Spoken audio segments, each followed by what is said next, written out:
Hello there, Dr. Mudd and class. Thanks so much for viewing my speech today.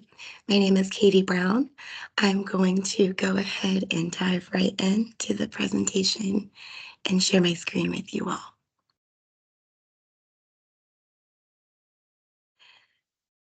So, what I am going to talk about today is something called Maslow's hierarchy of needs.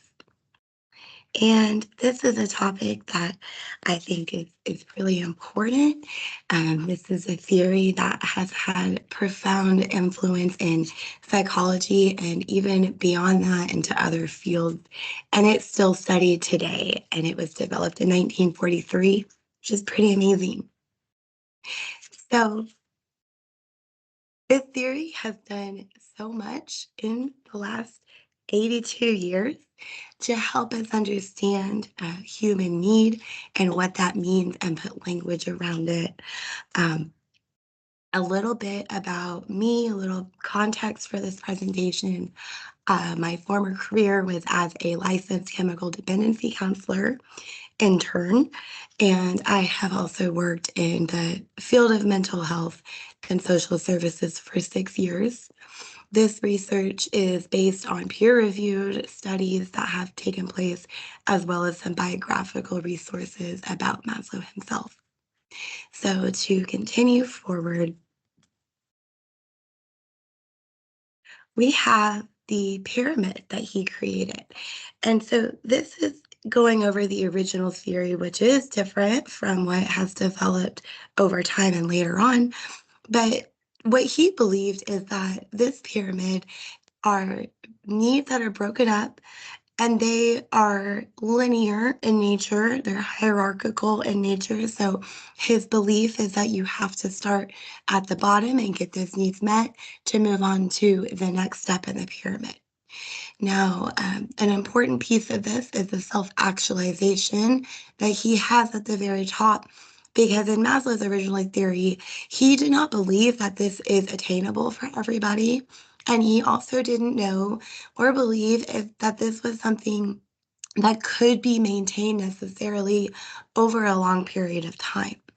Now, we have the psychological needs at the bottom, safety needs, belonging. And so this one is really about our relationships, family of origin or of choice, as well as friends and boyfriends, girlfriends, right? So for esteem, this is the things that we're proud of, the things that we have done that make us feel accomplished. And then self actualization was defined by Maslow as just simply being able to reach one's potential, whatever that looks like for them. So, who was this guy? Who is Dr. Abraham Maslow? This man did so much good work, and he is remembered as being one of the founders of humanistic psychology, actually. And humanistic psychology was a movement that really reframed the individual as being unique, right? As being something that a one size fits all approach does not necessarily work for. And it was shifted into more of a focus on strengths, assets, abilities, goals than it was deficits. So if we continue forward to the current research versus the original theory, there have been way more changes than unfortunately I can possibly cover in 5 minutes. This theory has developed quite a bit over time, but one of the most important changes that I do want to highlight is that we now reject Maslow's theory and belief that this was hierarchical and that it was linear. We now understand that there's a lot more fluidity within the stages. And so that just means that somebody can go up and then they can go down and they can also have strengths and vulnerabilities in each part of the pyramid. I'm going to go ahead and close with this. For an ongoing path, one can choose to go back toward safety or forward toward growth. Growth must be chosen again and again. Fear must be overcome again and again. and that was attributed to Dr. Maslow. Thank you so much for listening to my speech today.